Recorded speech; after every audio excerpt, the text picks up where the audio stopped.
What's up, guys? Welcome back to Game Junction. We are here at Stone Age Gamer. Check out the store. We've never been, and we're friends with the people here.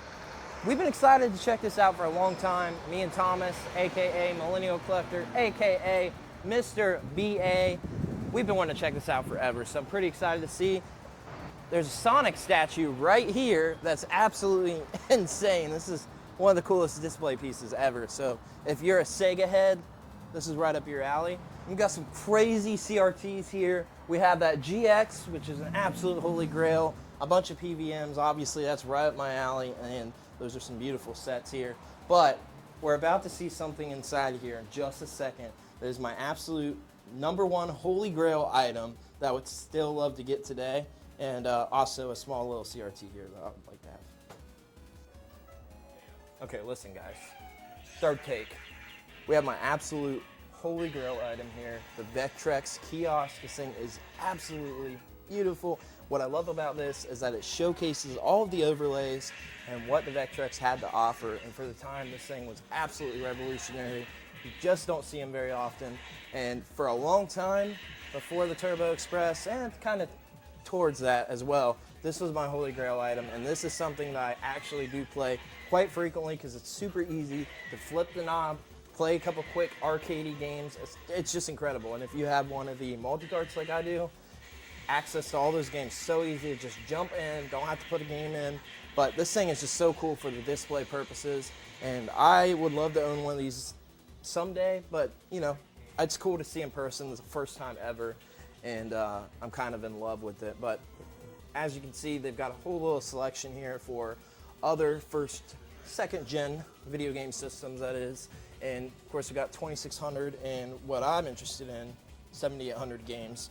I don't have a ton of interest in 2600 anymore, but 7800 is so close to the NES that there's so many of those games that I absolutely love and really enjoy today, and super easy to pick up and play. I love those arcadey, quick burst games that you're able to still do now. I know most of you on the channel don't care about Atari too much, but those are super cool. And of course, you've got Odyssey games down here, Odyssey 2 that is, and Thomas was just talking about some of the Dreamcast games here. We've got a cool selection of homebrew, and I'll show you, and we'll see if I have any of these. There's a few homebrew that I have, and it is none of these, but Dreamcast is the home system for homebrews. Everything gets brought, oh, just saw this too. So Video Games New York actually just released this recently. This 240p test suite. It's on almost all systems, and Dreamcast was one where they didn't have it yet. And it's a pretty cool physical release. I am actually considering grabbing this because I do want to have that test suite. I like to have it for all the systems. But some pretty cool stuff here. Dang, I think Hermes is a fighting game, right? Cool fighter. I have never, this is Breakers. Man, I don't know what I'm talking about. It's been a long day. Pretty cool. And then absolutely recommend the Retro Fighter Striker DC. Fantastic controller, and definitely one if you're going to Dreamcast now to play for all your fighting games for sure.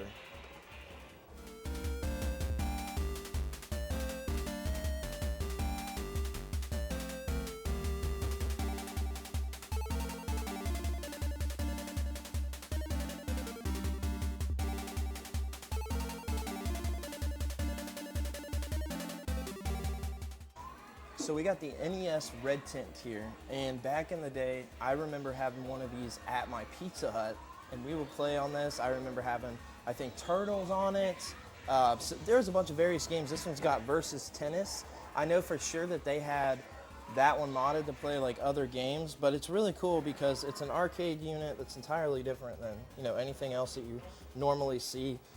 Highly sought after by collectors, and it's a pretty awesome piece, really cool piece of history. There's so many variants of the NES in arcade style units. There were the hotel units that were the switchers. Of course, you had the actual stand-up arcade units with like Castlevania and various games, and it's just really cool.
Definitely one of my favorite parts is going to be these like clear, translucent NES shells.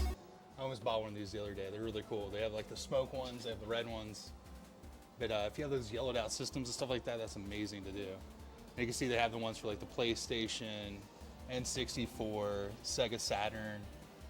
You know, get rid of those old dirty systems. So cool. Replace them with these nice cool ones. Yeah, it gives like a refresh for your consoles. That one's really cool though. My problem is though, if I put it, you know, take it apart, you have to make sure it's clean on the inside because you'll see absolutely everything when it's like that. Yeah, how about that PS1 that we looked at a few weekends ago? Yeah. That was one of the dirtiest things I've ever seen in my life. Oh, they get worse.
Yeah, we got the Action 52 right here. This is a very sought after cartridge.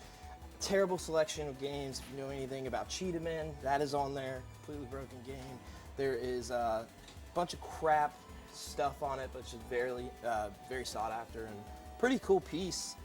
If I'm being honest, the translucent makes it very interesting to look at. It's a cool shelf piece, but I don't think too many people are, playing it and super interested in the games on it. But there's also some of the Aladdin cartridges back there, which were unofficial released games there by Aladdin, and Aladdin made the game enhancer for the NES, so you use the game enhancer to be able to play these particular games on the NES.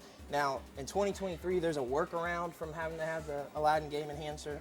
Of course, these games play just fine on the EverDrives as well, but super cool. And look, if you look over here, there's micro machines for the Aladdin enhancer.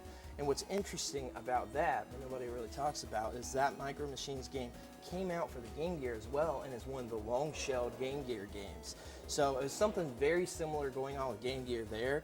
However, it was an official release on Game Gear. So it's pretty interesting with the whole Aladdin. And the game enhancer is actually there in the back on the bottom, and pretty cool stuff. We've got the Rob set here, which is really cool, deluxe set, individual package Rob. Really cool NES stuff here. It's absolutely phenomenal. And this whole cabinet that we're looking at is a Nintendo cabinet with a World of Nintendo sign on the top. So pretty cool stuff.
My absolute holy grail item. I've talked about this. You suck.